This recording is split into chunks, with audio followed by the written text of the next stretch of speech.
In 2009, 2,914 people escaped from North Korea, but by 2022, that figure had plummeted to just 67, and today North Korea has finally made it impossible to escape, unless you use the last remaining method. Take a look at this graph. You can see thousands of North Koreans would escape to South Korea every year, but in 2011, everything changed. The country's former leader Kim Jong-il passed away, and his son Kim Jong-un came to power. Kim Jong-un made it a #1 priority to crack down on escapes, using extreme methods never seen before. Signal jammers have been installed all across the northern border, blocking all foreign cell and satellite signals, preventing both escapes into China and smuggling of contraband from across the Chinese border. Phone call monitoring stations have also been set up, preventing Chinese people smugglers from helping people escape. The number of watchtowers has also increased. These watchtowers have soldiers armed with machine guns inside, who are ordered to shoot on sight anyone trying to escape. Surveillance cameras and sensors have also been added. Concrete barriers and spiked fences also prevent people escaping.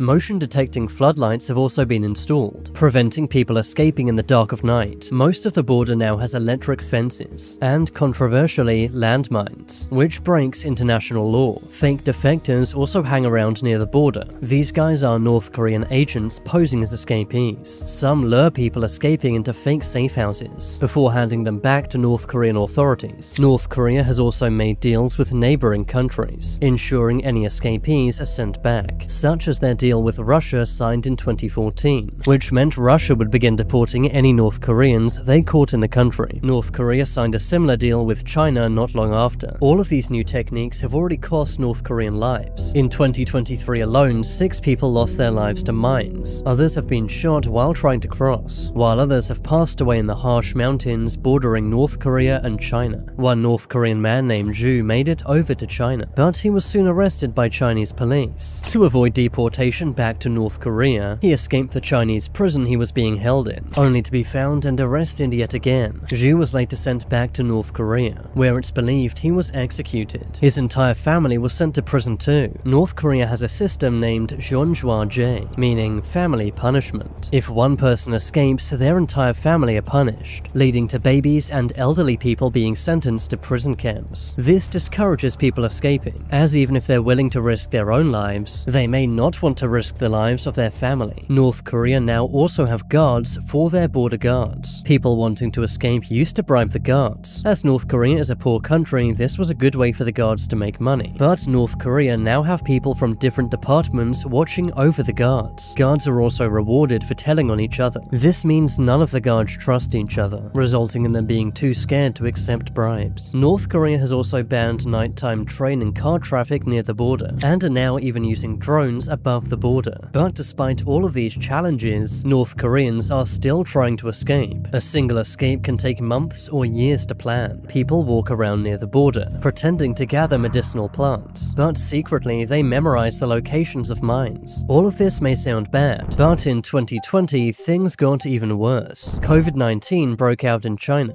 which seriously worried the North Korean authorities. The country has almost no medical technology, and 42% of people are malnourished, making their immune systems very weak. So the North Korean regime exploited the crisis, locking down the country even more. They constructed hundreds of kilometers of wall, comprised of concrete and barbed wire. These new fortifications sealed off routes defectors had used for decades, making it basically impossible to cross on the northern border. Since 2020, North Koreans also can't move around their own country. North Korea is divided into 9 provinces, and citizens aren't allowed to leave their own province to go to a new one, unless they have the correct authorization and paperwork. If you travel to another province without paperwork, you will be sent to prison, along with your entire family. This has made escaping over the northern border even more hard, especially for those in the southern provinces. You may wonder, why don't they simply cross south into South Korea? Believe it or not, crossing south is even more difficult. North and South Korea is separated by the DMZ, which means Demilitarized Zone. But despite the name, it's one of the most militarized places in the world, with North and South Korean troops guarding their respective borders. It's 250 kilometers in length and 4 kilometers wide. Over the years, many soldiers and civilians have passed away in the DMZ, often North Koreans trying to escape. There are dozens of watchtowers, fences, mines, and even snipers lining the border. But But there is a silver lining. North and South Korea used to be one country, but split in 1945 during the Korean War. Because of this, South Korea counts all North Koreans as their own citizens, meaning any who manage to cross the border into South Korea can enjoy safe refuge, as well as support from the South Korean government. All of this makes South Korea very attractive to North Koreans, but thanks to the DMZ, it's nearly impossible to get to. North Korea have 750,000 troops stationed around the DMZ, and all of them are told to shoot on sight anyone trying to cross. There are also over 2 million mines leading up to the DMZ, making crossing almost impossible, which is why despite all the risks, leaving via China and Russia remains the best bet, and the route most North Korean escapees use. But even if North Koreans do escape to Russia or China, their work is not done. Russia and China are both allies of North Korea, meaning any escapees will have to get to a nearby safe country, one that will deport them to South Korea instead of North Korea, meaning any escapees will have to get to a nearby safe country. Safe countries include Mongolia, Thailand, Vietnam, and Cambodia, all countries which refuse to deport North Koreans back to North Korea, and instead send them to South Korea, which is where the North Korean defectors want to go in the first place. But actually getting from Russia or China to one of these safe countries is not easy. They normally have to travel across China, the most effective surveillance state in the world. China has 700 million surveillance cameras, many of which use facial recognition, making it nearly impossible for any North Korean escapee to travel through China without being caught by police. China has also ramped up surveillance on its side of the border with North Korea, adding more surveillance cameras, sensors, and guards, making it much more difficult for the Chinese smugglers who sometimes help North Koreans escape. Back in 2007, these smugglers would charge around $2,000 to help people escape, but today the price has ballooned to around $20,000. The average North Korean earns around $2,000 per year, meaning it would take them years or even decades to save up. Because of this, people now normally don't hire Chinese smugglers, unless they have family who have already escaped, in which case the family can save up on their behalf, and pay the smugglers from another country. Most North Koreans do not have family who have already escaped, meaning they must escape on their own, without help from anyone on the outside. So with the southern border being sealed off by the DMZ, and the northern border being heavily fortified, you may think there's no way left to escape. But given how desperate North Koreans are, they've found another way. That is, crossing by sea. The most dangerous method of escape there is, going directly to South Korea, rather than having to cross through China or Russia. But anyone crossing North Korea by sea will have to deal with the North Korean Navy, mines by the shores, and brutal conditions. The waters surrounding Korea are brutal. Many seasoned fishermen capsize every year, sadly passing away. So imagine what it's like for an inexperienced defector. North Korean escapees normally use very bad wooden boats, and what's more, they normally cross during storms. This may seem more dangerous, and in some ways it is, but during storms, North Korean Navy ships won't be patrolling, giving them a better chance at escaping. Sadly, many people escaping by sea pass away. The people escaping are not professional sailors, and they don't have access to proper boats. To make things even more sad, those who do capsize are normally never found, meaning their family and friends will never find out if they made it to South Korea. Remarkably, some people don't even use a boat. A North Korean man escaped by swimming to South Korea. He was able to do this because he was a fisherman working on a boat. He wore a diving suit under his jacket and hid fins in his boat. He swam for 6 hours in dangerous waters. When he arrived on the South Korean shores, he hid in a drainage ditch and then ran 4 kilometers into South Korean land before he was picked up and held by the South Korean border guards. This, of course, was a unique case of a fisherman allowed to go into the waters and someone who trained at swimming for many years. You may think it's impossible for any normal North Korean to escape, but one North Korean man found the last remaining method. Chul Un-yi was a high-ranking North Korean spy who lived in the South Hwanghae province. By North Korean standards, he had a good life, but he always wished for freedom in South Korea. One day, Lee was surveying the land near the Yellow Sea, doing so as part of his job. While doing this, he studied the electric fences, watchtowers, and landmines, making a mental note of where they were. So Lee went back to his town and attempted to convince one of his friends to escape with him. At first, his friend thought he was insane. His friend was a normal citizen, but after Lee explained his plan, his friend reluctantly agreed. Lee and his friend told no one about their plan to escape, not even their own families. On the day, Lee went to a nearby shop and bought a bike tire and a pump. He also gathered food and put it in his backpack. Lee and his friend waited until 8 p.m. when it got dark, driving until the road ended. They then abandoned their car. The two then had to pass through tall grass, which had mines all over the place. But thankfully, Lee's memory was good, and he was able to remember a safe route. Lee and his friend then arrived at the electric fence. Lee reached out his hand to test it, and thankfully, the fence was off. North Korea don't always power their electric fences, because electricity is expensive and North Korea don't have the money. After passing the mines and the fence, they waited for a cloud to block the moon. When it was completely dark, they went to the shore. Lee had planned to use the pump to inflate the bike tire, and then use it as a raft across. But to Lee's horror, the pump did not work, so they had to make a split-second decision to leave it behind and swim instead, knowing that they likely wouldn't make it. The men had to swim 4 kilometers, but after 2 hours of perilous swimming, the men realized they had to lose some weight, so dumped their clothing and food. But 4 hours into the swim, Lee's friend began to get cramps, and was unable to move his legs, so Lee had to swim with one hand and pull his friend with the other. But that's when the men saw a ship very nearby. They were certain it was a North Korean Navy ship.